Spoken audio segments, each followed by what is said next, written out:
cheer up. Fingernail. Instep. Alright, so this is another pre-recorded lesson. As I'm recording this right now, it's 54 degrees, and I have a feeling this is going to be the warmest it's going to be for the rest of the winter. So I decided I should get out and record a video so I can release it sometime when it's a bit colder. So today, what we're going to go over is less of the beginner techniques, although we still do have a beginner section, but more of some advanced techniques, or more of just unusual techniques. So these are different ways to use our hands and feet, or just techniques that we don't do very often. None of them are super hard, but they're just things that we don't go over too much, but they can still be very useful in your Taekwondo repertoire. So let's get started with our warm-up. Ready? 10 jumping jacks. Ana, do, set, net, dasu, yasu, ilga, iru, aho, you. Okay. Turn your head left and right.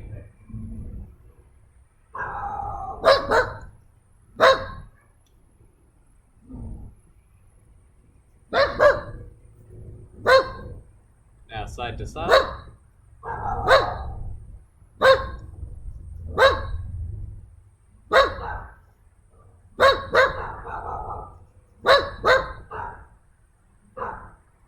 Circle your arms.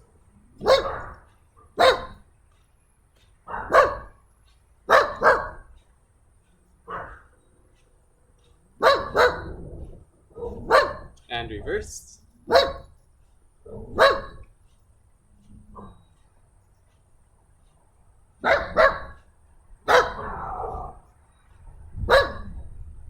And now rotate your shoulders.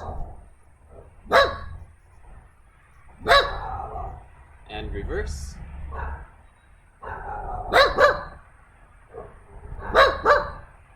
Now turn your shoulders side to side.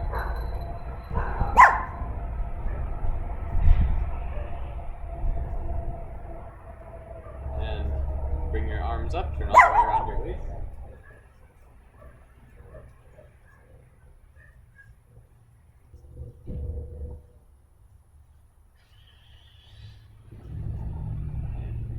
Now rotate your hips.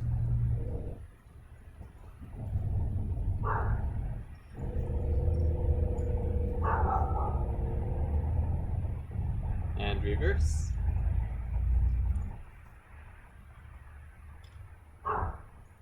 Turn to one side and stretch. And switch. Now back to the center. Let's come for 2 down, 2 up. Ready, begin. Ana, do, set, net. Ana, do, set, net. Ana, do, set, net. Ana, do, set, and stop. Go down holding your ankles. Make sure to keep your legs straight.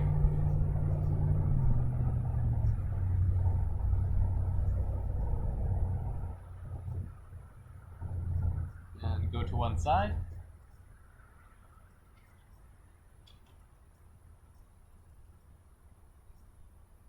Now switch.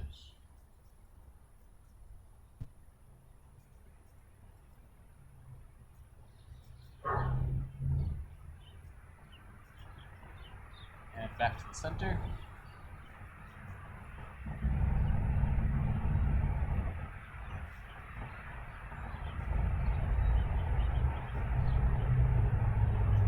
And come back up.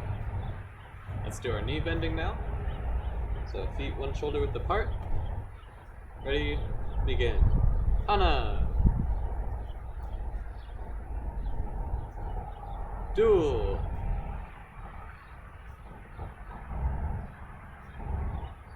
Set.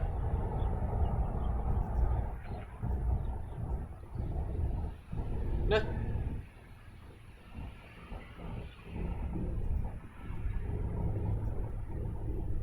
Dasu.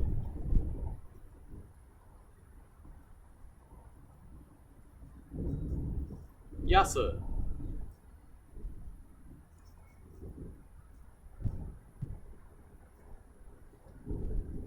Ilga.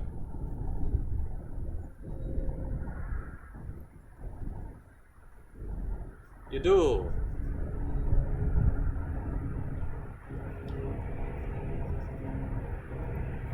Aho.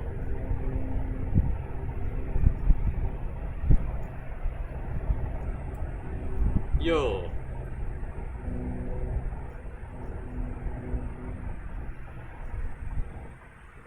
Okay, let's go down for a long count.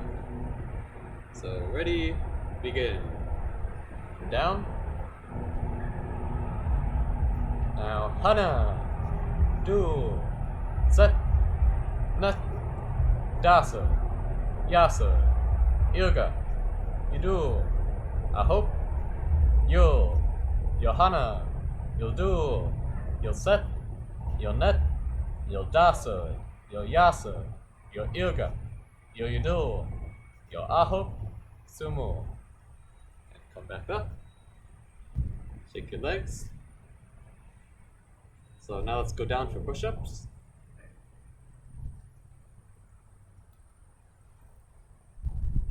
So let's do 30 push-ups. Ready?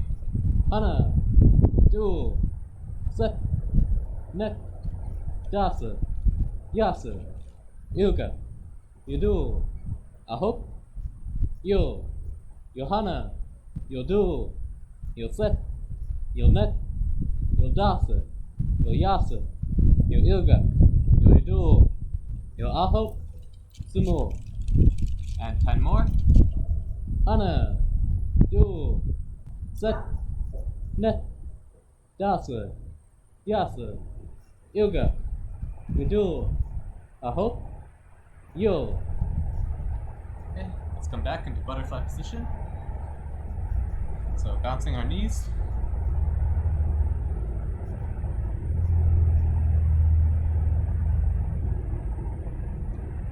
So remember, you're bouncing your knees, trying to get them closer to the ground.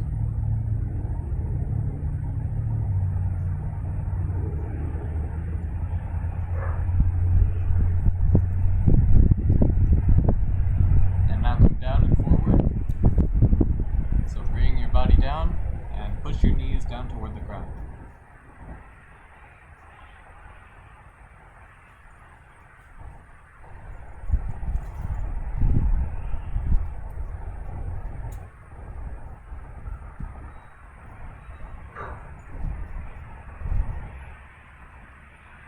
You should feel the stretch on the inside of your legs.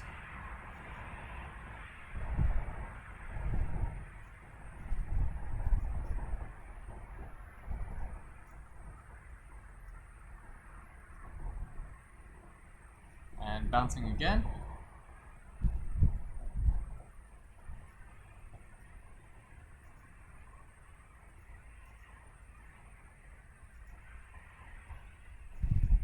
And now come down one more time. So bring your heels close to you. That way you can stretch better. And come down.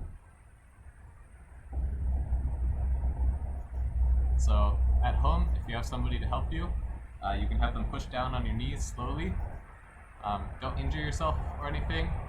Just go down slowly, and that'll help you stretch just a little bit more than you could on your own.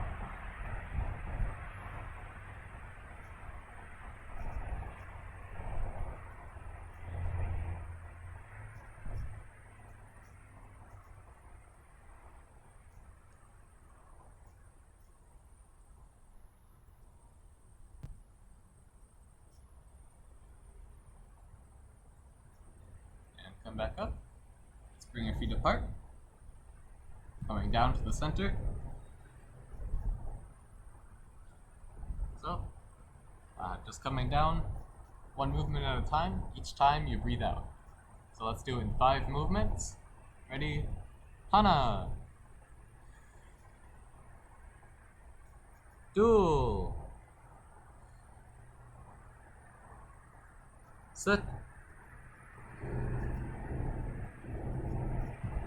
Net.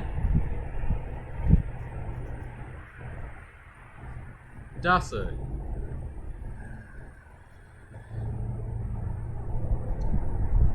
So come down as far as you can. If you're not as far as you can go now, Just try to slowly make your way down. We can do that by moving our bodies downward, moving our arms outward, moving our hands forward.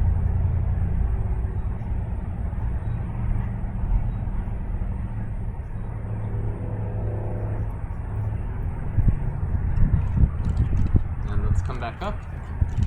Now reach to one side with both hands and stretch.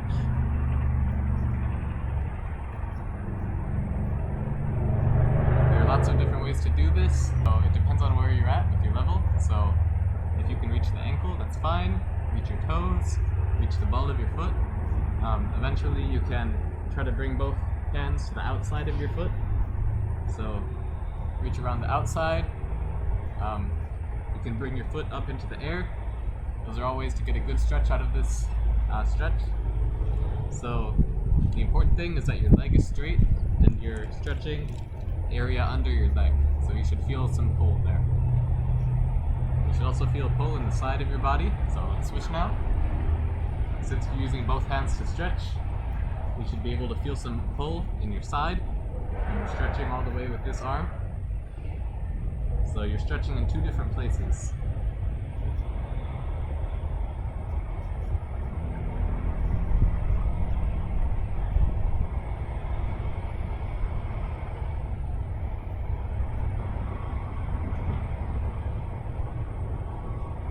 And now back to the center. So we're going to do the stretch to the center again. This time, let's do 20 counts. So go down slowly. Each time you can adjust a hand, you can adjust your leg, you can reposition your body to help you come down farther. It's up to you. Just make sure you make a little bit of progress toward the stretch each count. Ready? Hana, 2, set, net, dasa, yasa, ilga, idu, ahop, yo. Johanna, you'll do, you'll set, you'll nut, you'll dasa, you'll yasa, you'll ilga, you'll yudu, you'll ahop, sumo. So that's 20 counts. Let's hold it there. Come down farther if you can. Otherwise, just hold it there. Try to relax, breathe slowly, and let your body sink down just a little bit more. Hold it for 10 more counts. Hana, 2, set, na, dasa, yasa, yuga, yudu, ahop, yo. And come back up slowly. Now stand up.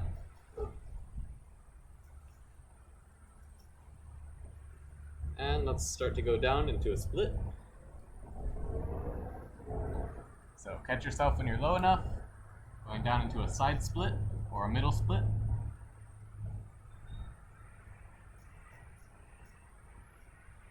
And this is one where you don't want to go down too far, just a little bit so that it's not quite comfortable. That's where you get your stretch from. If you only stretch to where it feels fine, it means that you're not stretching at all. You're not going to make any progress. So each time you stretch, you want it to be just a little bit uncomfortable without hurting yourself. But just to that point where you know that you're stretching out your muscles just a little bit more.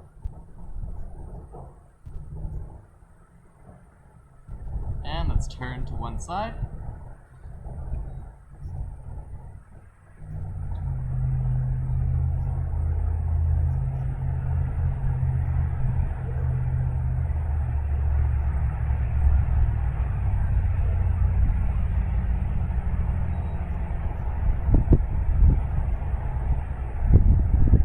Switch.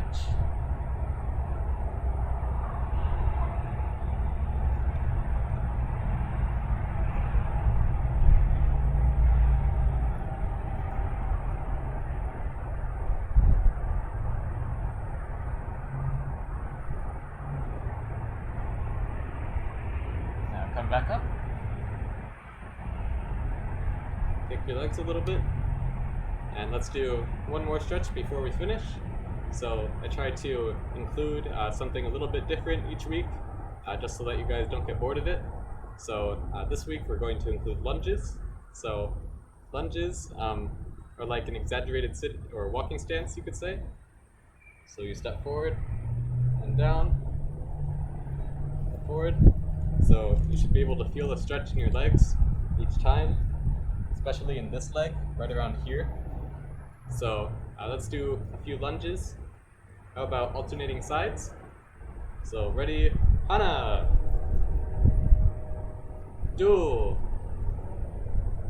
And you can have your hands up, just like a walking stance. It gives you something to do with your hands. So, nut, dasa, yasa, yoga, you do, aho, yo, hey. So paro. So those are our stretches. So ready, chiga, turn around, fixing a form, turn back around, chiga, Fingernail, heels on. So alright, let's get started with the beginner section of the class.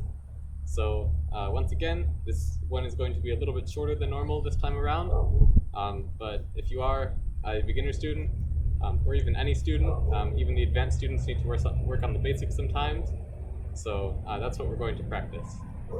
So let's start out with our low section block. Let's do that on walking stance, and then we can also try it on L stance. So remember low section block, you're coming from high in one corner to low in the other corner. We're doing a strong walking stance, so that means that we're going to have our front leg bent, back leg straight, kind of rectangular. So you see I have a fairly wide stance. It's not narrow like this, it's fairly wide. It's also a good long stance, so I'll show you from this angle too. So I've got a wide stance, I've got a long stance. My stance is fairly deep because I have my front leg bent, back leg straight. You don't want to bend this knee, I'm going to keep it straight. This knee should be bent enough that you can't quite see your toes over your knee. So if you look, if it's like this, I can see my foot directly. If it's like this is a little bit too much. So just at the point where you can't quite see the tips of your toes over your knee is the right spot. So when you're doing this, shoulder is fairly square. Your back foot is pointed at an angle. So let's do this block a few times. Remember, from high to low, strong block, landing over your leg. So let's get started. How about we do this one alternating sides. So I'm going to step out into sitting stance, and then from here I can just alternate turning it into a walking stance. So let's do it to the right side first. Ready, hana, do, set, net, dasa, yasa, yoga, you do, aho, yo, hey. So paro. Let's do this on L stance now. So L stance, most of the weight is on the back leg. This time your back leg is bent, your front leg is also bent, but it's not holding quite as much of the weight. So it looks like this. If I look at my feet, they make an L shape, just like this. So one points this way, one points this way. Most of the weight is on my back leg, so without shifting too much, I should be able to bring up my front leg to tap. So I'll show you from this angle. Bring up my front leg. So I fight like this. This is a slightly more defensive stance. Walking stance, your whole body is exposed. You can still have your hands up, but it gives your opponent more area to hit. This stance is a little bit more sideways, which means that your organs are just a little bit more protected, just a little bit harder to reach.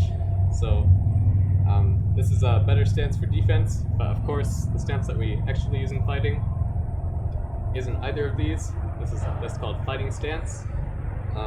It's a little bit in between, you can see. My body is diagonal, so I can still do everything forward. I can still kick with every leg, but I'm still keeping a little bit of protection, so I can turn if I need to protect my organs. So let's do L stance. So once again, most of the weight is on the back leg. So let's do this with low section block. I'm just going to do it alternating like this, which is also good practice on switching your stance, because you have to turn your feet each time. So from 1 to 2, you can see my foot has to pivot, and I move my foot each time. So this is good practice with switching between the stances. So let's do low section block on either side. So starting up to the right, Hana, dual, set, net, dasa, yasa, yoga, yadu, aho, yo, hey, and paro. So, it's all. So that's our low section block. Now let's go on to some striking techniques. So what we're going to do for hand techniques is some boxing punches. So I mentioned fighting stance earlier. Now we're on fighting stance. When you're doing boxing punches, you treat it like you're in a real fight, which means that you're really focusing on guarding your face.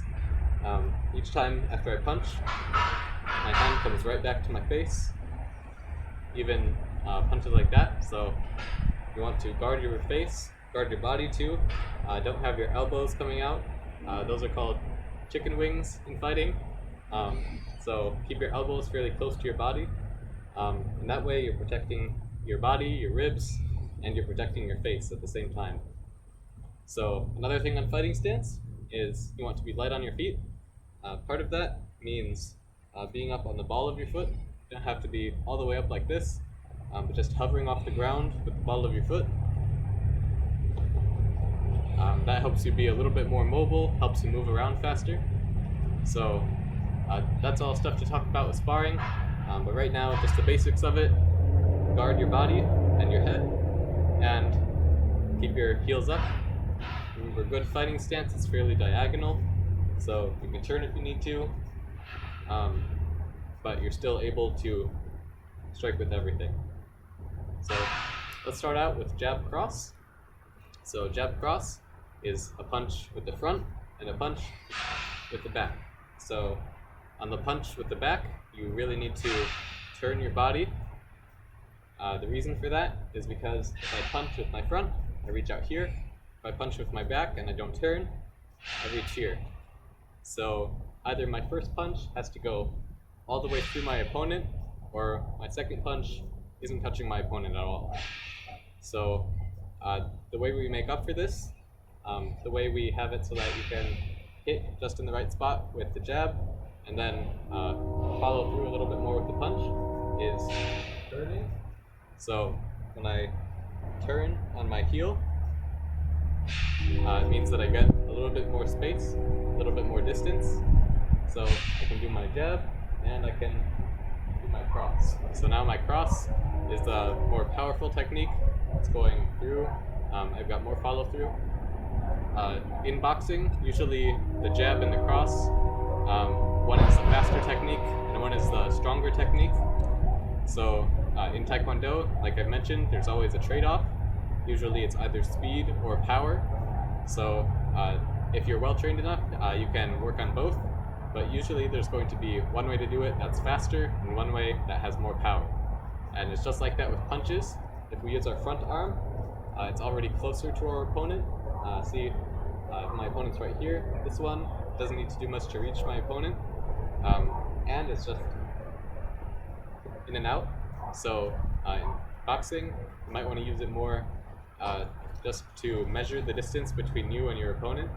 So it's not meant to be a really strong technique. It still scores a point in group sparring, but if you're going for a powerful strike, this isn't going to be quite as powerful. Now the cross, on the other hand, the cross is the more powerful technique. It has farther to go, so it's a little bit slower. But when you turn into it, it has more time to build momentum. The longer it goes, the more time it has to build momentum, along with a really sharp twist of your hips is going to make this a more powerful technique. So the first one is just to measure or to do a fake, and the second one is the powerful strike. So let's do jab cross a few times. So I'm just going to do it like this. So let's have left foot forward to start out. So left foot forward on a fighting stance is called traditional stance. So we're going to do traditional fighting stance. It is left foot forward, and it's for a strong right hook. So let's do a few sets of jab cross. So ready, hana, do, set, net, dasa, yasa, yoga, yidu, aho, yo, hey! Okay, now switch. So now when we have our right foot forward, this is called southpaw, and this has a stronger left cross or left hook. So right foot forward is southpaw, left foot forward is traditional stance. So let's do the same thing now, this time with the other side. Ready, hana, do, set, net, dasa, yasa, yoga, yidu, aho, yo, hey! Okay, so let's go on to the next punch. So the next punch we're going to do is hook. So we're going to do hook-hook combination. So the hook is not a straight punch. This is hooking around. So when we do our hook, it's coming around. It stays fairly close to you because you can't really reach all the way out like that. You want to keep it close to your head, and it's hitting more toward the temple or the side of the face. So when you use your hook, it's really important to remember to keep your guard up. So when I'm doing hook up, 1, 2, 1, 2, you can see my hand comes right back to my chin. So you can practice that slowly a few times.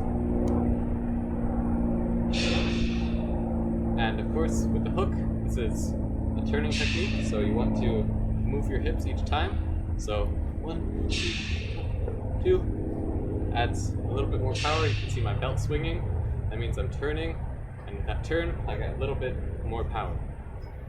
So once again, when we're doing our boxing techniques, you want a good punch. That means your wrist is fairly straight. You're punching right on target. You've got your hand rolled into a tight fist. So, hand rolled into a tight fist. I'm not going to go over all of punching right now, but I do want you to take a look at the video I have on punches in the level 1 lessons, if you need some help remembering that, or you just want to review. So, tight fist, hitting with the first 2 knuckles, that applies to almost every punch we do. So let's do a hook-hook combination now. So going side to side, you can have a little bit wider of a stance for this one. It doesn't have to be a perfect 45-degree angle on your feet. It can be just a little bit wider, and that helps you do that second hook. So, ready, hana, do, set, net, dasa, yasa, yoga, yidu, aho, yo, hey! Now switch. So same thing on the other side. Ready, hana, do, set, net, dasa, yasa, yoga, yidu, aho, Yo! Hey! Now, hurro! Now let's go on to add one more boxing punch. This is our last one, our uppercut. So, uppercut is like a hook, but moving upwards. So, I say hook like it's one punch, but there are really lots of different ways to do the hook. It's kind of like a spectrum. So, you've got regular horizontal hook. You can do that. There's another way to do that, a European hook, where you're looking at your hand, looking at your knuckles. Back of your hand is facing away from you, so you can do that too. But right now, we're just doing regular horizontal fist hook. You can also come from a little bit higher up, so coming down like this. And that means you're looking at the back of your hand, most likely. So this is for coming in above somebody's guard. Or you can come from a little bit lower, like that. Or taking it all the way to the bottom, it just gives you an uppercut. So looking at the palm side of your hand, of course I'm still doing a proper fist. So this one's coming from low, moving to up. So it doesn't need to come from directly down to up. It's a little bit to the side and upward. So this is just like a hook, but moving upwards. So you can do this technique to the stomach or to the chin. Those are the two best spots for it. So for the stomach, you can just stay low for the chin. It stays high. The important thing is a good snap. So you see it's coming up, straight back down. That's where the knockout shot comes in. When you have a good snap, you could just go straight up, and it might knock somebody back, but it's not going to be a good knockout shot unless you have a good snap. So let's practice uppercut a few times. How about just uppercut, uppercut? So 1, 2, 1, 2, and how about we do this on an even stance this time? This isn't how we would fight. We wouldn't fight on an even stance, but for the sake of practicing it, let's just go with this. So, ready? I'll let you choose which side you want to start with. Hana, do, set, net, dasu, yasu, yuka, yidu, aho, yo, hey! Now a few times with the other side. Hana, do, set, ne, dasu, hey! Alright, now let's bring them all into one. So 1, 2, 3, 4, jab, cross, hook, uppercut. So the 4 different techniques, all in a row. So we're alternating our hands. This one takes a little bit of getting used to, so start out slow. So it'll look like this. So jab, cross, hook, uppercut. Or on the other side, jab, cross, hook, uppercut. So you can see as I do each technique, I'm already getting ready for the next one. So as I do my jab, as I pull it back, it comes across. As I pull my cross back, my hook is already starting. And as my hook finishes, I'm going for the uppercut. So this way, I'm ready for each technique. I can make it go fast, but I'm also guarding my face and my body at all times. So let's get started with this a few times. So I'm just going to do it on one side to start out, and then we'll switch. So start out slow if you want to. I'm going to go straight into doing it fast because I'm a little tight on time today. But if you want to, you can just pause the video, do it slowly a few times, and then try it fast a few times. So, ready? Hana,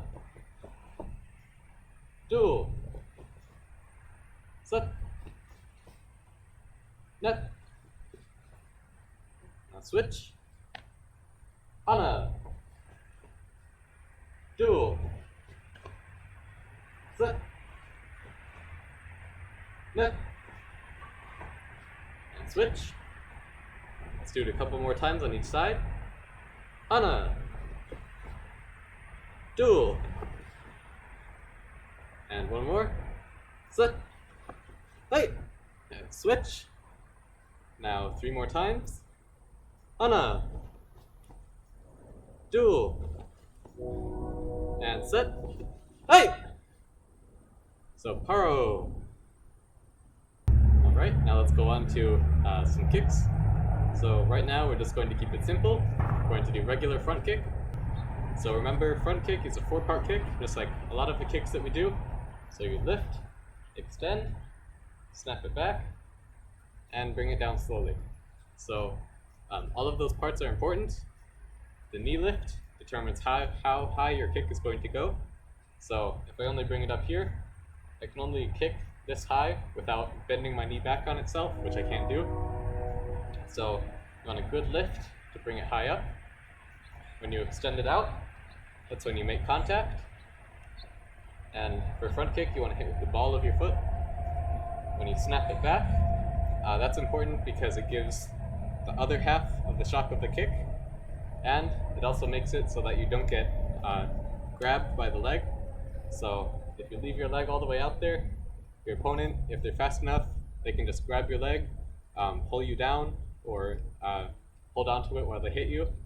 So you never want to leave your leg in the air for too long. So snap it back. Another reason that the rechamber is so important is that it gets you ready for another kick if you need to. So if I do 1 front kick, I can do 2, and I can keep going. So it's important to have good balance on the rechamber. A good rechamber is going to help you kick again and again if you get a chance to. And finally, we set it down lightly. This is also important for keeping your balance. If you set it down all the way out here, if you fall into it, your balance is going to be fairly bad for just a brief moment. But that's all the chance that your opponent needs, all the opportunity that they need, and they'll take advantage of it while you're in a bad state of balance. So you always want good balance. So when you set it down lightly. Once you set it down, you can kick again and again if you need to. So all 4 parts of that kick are important. So remember to do the lift, extend, rechamber, and set it down each time. So let's practice our front kick a few times. So ready? Hana. Do. Set. Net. Dasa. Yasa. Yoga. Yidu. Aho. Yo. Hey! And switch. So now to the other side. I'm gonna give you guys a head-on view. Hana. Do. Set. Net. Dasa. Yasa. Yoga. Yidu. Aho. Yo. Hey! And paro. Sup. Fingernail. This one. So that's all I'm going to go over for the beginner section. So of course, if you are a beginner and you don't normally watch the advanced section, first of all, I'd recommend that you do. It's good practice, and the ones that I'm going to go over today are really accessible for anybody who wants to try them out. And another thing, if you still don't want to do it, of course I can't force you to. I'm on this side of the screen, and I don't know where you live, so there's no way for me to enforce that you do any of this stuff. But I recommend that if you want the extra practice, you want to stay sharp with Taekwondo, that since we don't have quite as many beginner techniques, that you think of your own ways to practice. So maybe you can think of some combinations to go over. You can fight yourself in the mirror, anything like that. So make sure that you're getting all the practice you want. I might not always be able to meet every need with the practice, so you need to figure out what you need to practice and practice it. And that's the way that you're going to get better. So, starting the advanced class next. Ready? Jiget? Fingernail. Alright, let's get started. So the first thing we're going to do is striking with the wrist. So we don't use the wrist very often. If you think of the parts of the hand that we normally use, of course the first two knuckles come to mind, the knife hand, so the blade of the hand, the inside of the hand even for some of our knife hand strikes. We can use the palm or the heel of your hand. If you slap someone, you're using the palm of your hand, but of course we don't do that a whole lot in Taekwondo, although it can make a fairly good strike. We use the back of the hand, we use the forefist. So there are lots and lots of different ways to use the hand, but this is one that we just don't use super often, using the wrist. But if you think about it, the wrist is a really strong way to strike. You've got the terminal of a few bones here. Your wrist is just really strong, really bony, so if you strike someone in the head with it, it's probably going to hurt. So this can be a great way to strike. The disadvantage is that if you're bending your hand back and just striking with the wrist, you're probably not going to get as much length. If I do a back fist, I have the whole length of my arm helping me out, and when I strike, I can be striking up here. When I bring my hand back, strike with the wrist, I lose the entire length of my hand that would have normally helped me to strike. So this one is for a little bit closer range, but as long as you remember to step in and get the right amount of distance between you and your opponent, this can be a great way to strike.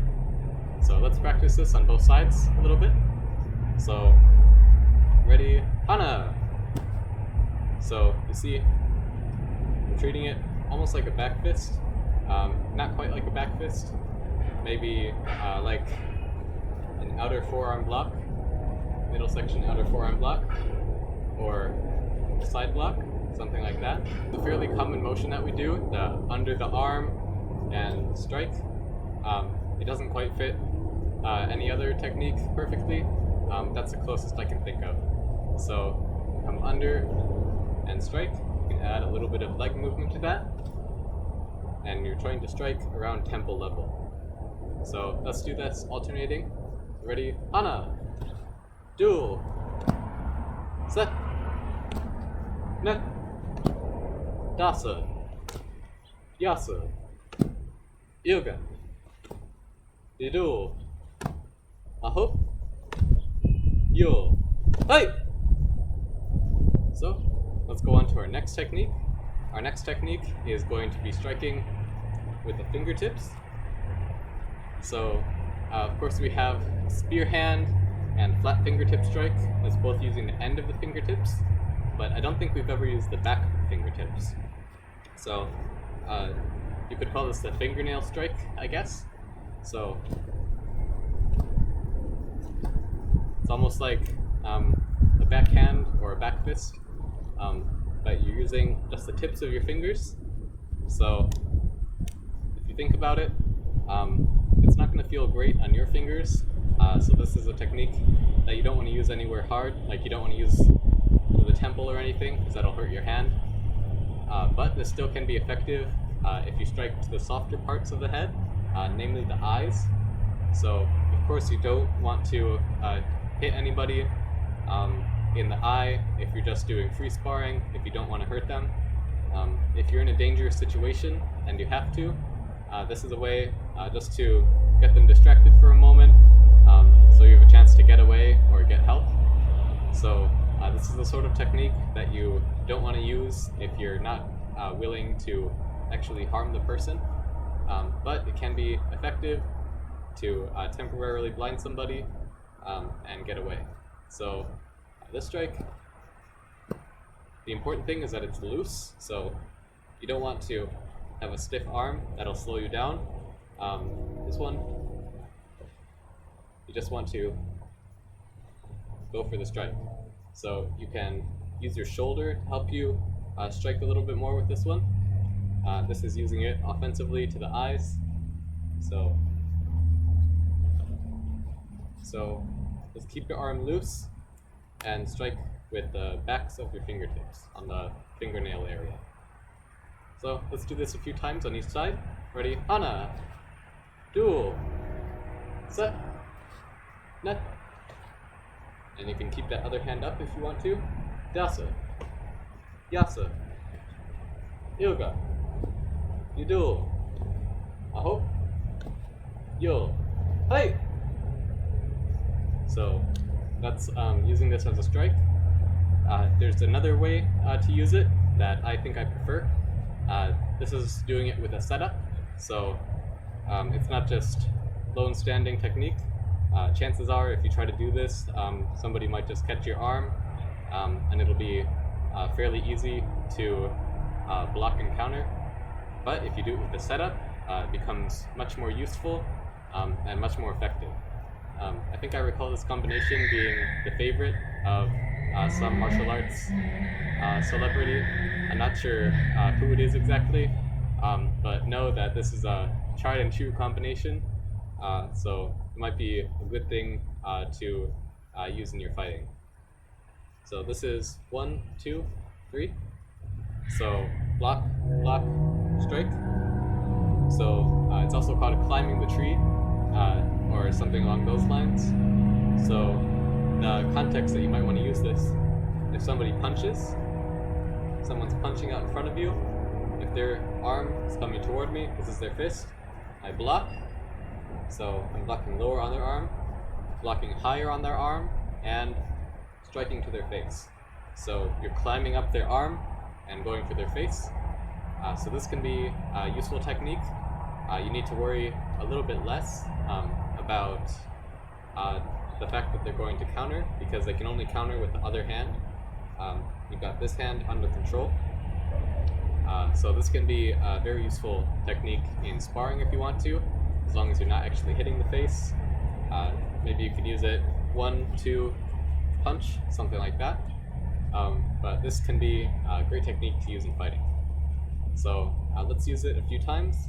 How about we do let's do it alternating. So you can do it coming forward if you want to, or you can just do it on a sitting stance and practice each time. So how about we start out with our left hand first. So left, and then right, left, right, right, left. So 1, 2, 3. Follow along with me. 1, 2, 3. 1, 2, 3. 1, 2, 3. 1, 2, 3. And now just do it on one count. Up, up, up, up, up, up, up. You can do it off to the side, or you can do it straight forward. Up to you. I think I'll do it off to the side, so I can just switch a little bit. Up, up, up, up, up, up, up, up, up, up, up, and 2 more sets. Up, hey! So paro. So that's our flicking technique. Once again, this one can be very useful. It's tried and true. So if you get the right chance, somebody's punching, you can try it out. So let's go on to another hand technique now. This one is striking with not our first 2 knuckles, but some of these secondary knuckles. So these ones are right in the middle of your fingers, and they're a little bit stronger than using your fingertips. So instead of doing flat fingertip strike, where you're hitting with the tips of your fingers, you can make it a little bit stronger, although a little bit shorter, so you've got a little bit less length, by folding your fingers over and striking with the knuckles. So tap your neck with this a few times. You know that it's going to be super effective. Once again, this one can seriously hurt somebody, so you never want to use this when you're not trying to actually hurt somebody. So you can throw it just like a punch, but your fist is flattened out. You're striking with these secondary knuckles. So you you can make it a little bit tighter right as you're about to strike. So keep it loose initially, and then right as you're about to strike, squeeze your knuckles between your thumb and your pinky. So squeeze everything together. That'll make it stronger and tighter and more powerful. So let's practice this a few times about alternating sides. So ready, hana, do, set, net. You can have your other hand up if you want to. Dasa, yasa, yoga, yudu, aho, yo, hey! So that's called leopard call. Now let's move on to our final hand technique, and this one is using our hands, using our palms. It's not quite like the palm strike where you're using the heel of your hand. This time, you're just using your entire palm. So the way we're going to use this one is to someone's head. So once again, this is another dangerous one. This can seriously harm somebody. So don't use it unless you're in a real dangerous situation. But I want you guys to learn this one. So you're hitting over the ears, and if you do it right, it could harm the eardrum or something like that. Or even if it doesn't do that, it's just as a shock. Might put somebody out for a moment, put them not focusing on the fight for just a second, and when you draw their attention away from it, that's when you can strike, finish the fight, or get away. So just step in and strike. So let's do this, stepping forward.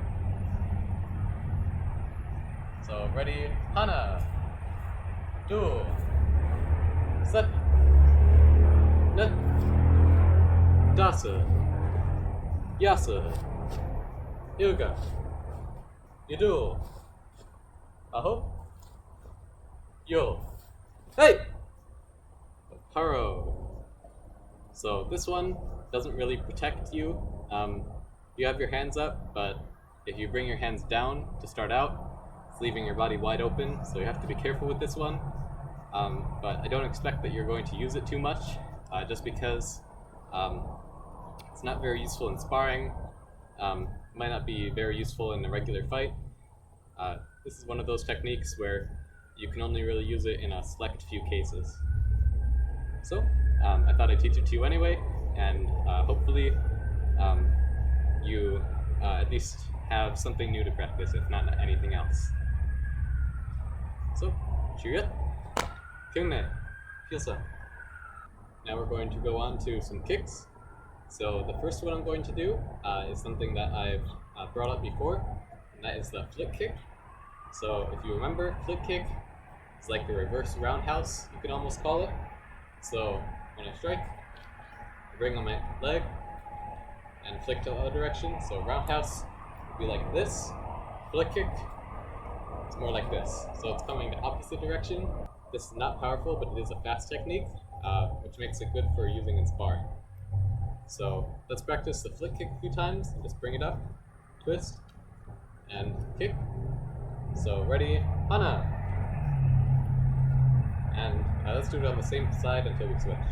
Do, slip, ne, dasa, yasa, yoga, yudu, aho, yo, hey, now switch, hana, do, set, net, dasa, yasa, yoga, yudu, aho, yo, hey!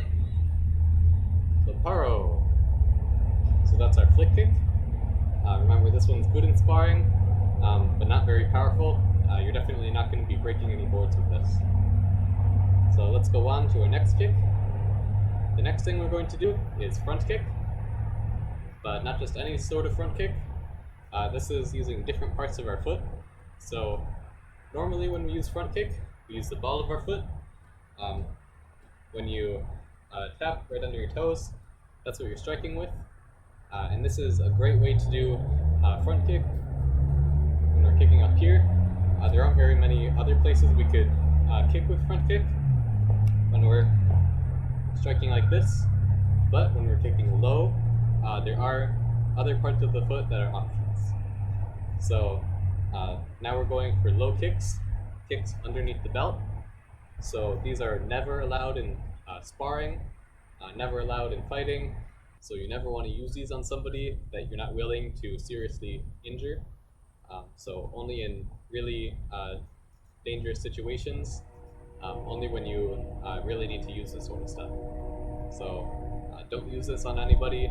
Don't use it on your siblings, on fellow people who practice Taekwondo, on anybody at school.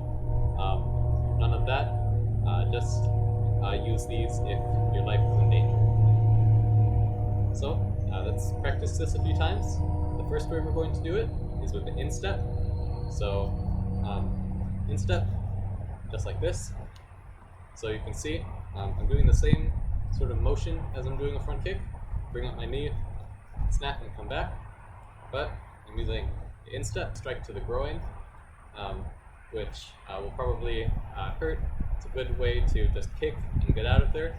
So bring it up and strike, bring it up and strike. So let's practice this a few times on the same side until we switch.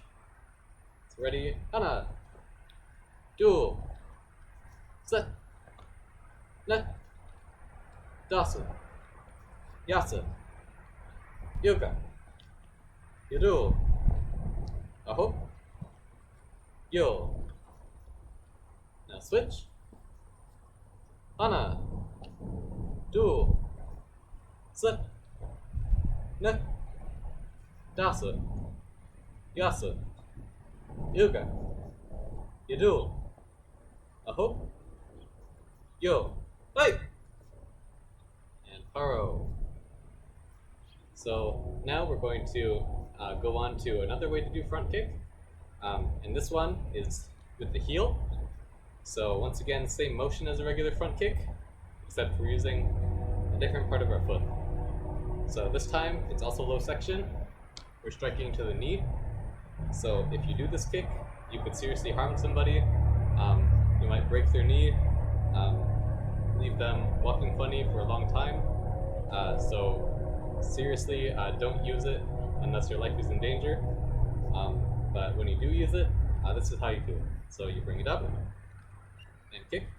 So you don't just want to have a straight kick like this, your foot straight up and down. You want to have it out to the side a little bit. And the reason for that is partially so that the top of your foot doesn't get in the way, since you're just trying to strike with the heel. But it's also so that if you miss a little bit, you don't just go off to either side of the leg. If it's a little bit wider, chances are you'll hit the leg anyway. So this is the same reason that when we block, we do sweeping motions like this, and not just straight blocks coming straight in, because when we sweep, we have a higher chance of getting the block out of the way. If we just do it like this, chances are we'll miss. If I've got a punch coming straight at me, and I block like this, it's still going to hit me. Block like this, it's still going to hit me.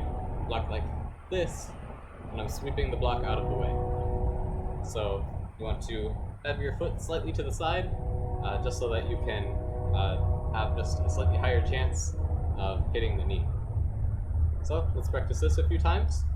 So ready, hana, duel, set, net, dasu, yasu, yoga, duel, aho, yo, hey! And switch. So now with the other side, hana, duel, set, net, dasu, yasu, yoga, duel, aho, yo, hey! And paro. So this might feel a little odd, That's because as we're kicking, we're kind of extending the underneath of our leg. So this is kind of like a stretch. So if you do need to stretch your leg a little bit, you can. And you can do it like this, reaching over, stretch the underside of your leg. That'll make it a little bit more comfortable when you do this kick. So let's go on to one more kick. The kick we're going to do, we call the thigh kick, but we're not kicking with our thigh. This is kicking at the thigh, so hitting someone's thigh right around here, and you're kicking with the shin. So this is not from Taekwondo. This is from a different style of martial arts, but we can still use it. So once again, this is striking below the belt. Don't use it in sparring, and really don't use it in most cases. If you're being threatened, you're in a situation where your life might be in danger, this is a good kick to just kick. If you hit the right spot, they might just drop to the ground, their leg will seize up, they'll get a cramp, and that's a good time to just run away. So this is a kick to temporarily incapacitate somebody. Just kick the thigh. If you hit the right spot, you might be able to feel it. If you hit the right spot on your leg, you'll cramp up, you'll fall down, it'll be hard to walk on it for a little bit. Whenever we do this one in class, everybody's got sore legs for a while, but it's good practice. So maybe practice this one with a pillow if you have a chance. You can have somebody hold a pillow and strike. Or if they're brave enough, if you have a sibling who does Taekwondo, or a parent who's willing to practice with you, you can actually try to hit the thigh. So you want to hit toward the middle of the thigh. Too high isn't going to have any effect. Too low isn't going to have any effect unless you hit the knee. You want to hit right in the middle of the thigh. If you tap yourself a few times, you should be able to feel it. You'll get a little jolt if you hit the right spot. And that's where you're aiming with this kick. So once again, if you have somebody who wants to help you out with this kick, you can do it. Just go really slow to start out, very little power, because if you put full force into this kick, it can easily take someone down. So go really slow, and make sure that you don't hurt your partner. But let's continue. So when you're doing this kick, remember, striking with the shin. So not the instep, but the shin. So you'll need to be a little bit closer, but you can still use this as an effective strike. So ready, hana, duel, set, net, dasa, yasa, yuka, yudul, aho, yo, hey, and switch. Now other side. So I'm going at just about full speed, but if you are practicing with somebody, make sure to go slow. Ready? Hana, duel, set, net, dasa, yasa, yuga, yudul, aho, yo, hey, and paro. So, good stop. So this kick, once again, we're using the shin. This is the only kick that we have using the shin that we practice in this class. You can use it for other kicks. I'm sure it could be effective kicking someone in the side, like a roundhouse, kicking with the shin. Of course, when you do that sort of stuff, it can hurt more. When we're doing sparring, we've got our sparring gear on, which is going to keep the person from being harmed. We can go a little bit slower, but when we hit with the shin is not necessarily covered unless you've got shin guards on, and the shin is very hard, so if you do strike with the shin, it's probably going to hurt. So we don't use the shin too often. but if you are in a situation where your life is in danger, strike with the shin to the thigh. If you hit just the right place, the person will be down and you can get away. So that's the main time that we want to use this kick. So that's all I have for today. These are a few techniques that we don't use very often. A lot of them are techniques that strike more sensitive areas, like below the belt, to the knees, to the eyes, to the ears. So I've said it throughout the whole class, but I'm going to say it again. Don't use it unless your life is in danger. Just messing around with these techniques could injure somebody. So you really don't want to use them unless it's serious, or unless you're doing it on a target and not a person.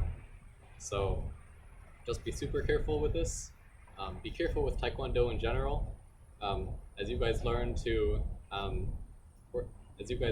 kick harder and strike harder and strike faster, it's a lot of responsibility.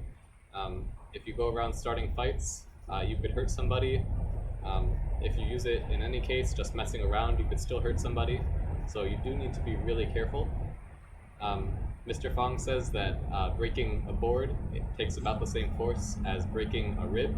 So if you did kick somebody, you could seriously harm them, you could break a bone. So you need to be really careful with all these things, especially when you're striking to the head or to the neck. You never want to strike somebody in the neck or striking below the belt. So you just need to be really careful and really responsible with all these techniques. So yeah, hopefully you learned some of these. You learned some interesting new ways to strike and use different parts of your body to strike. So that'll make it a little bit more interesting when you're practicing at home. You can add in a few of those fun techniques, and maybe it'll make it a little bit more interesting and a little bit less mundane to practice Taekwondo. So, hope all of you have a good week, or however long it is until the next video comes out, and stay safe. Cheer up, turn around, fix uniform, turn back around, cheer up, Fingernail, yes sir. Thank you for training.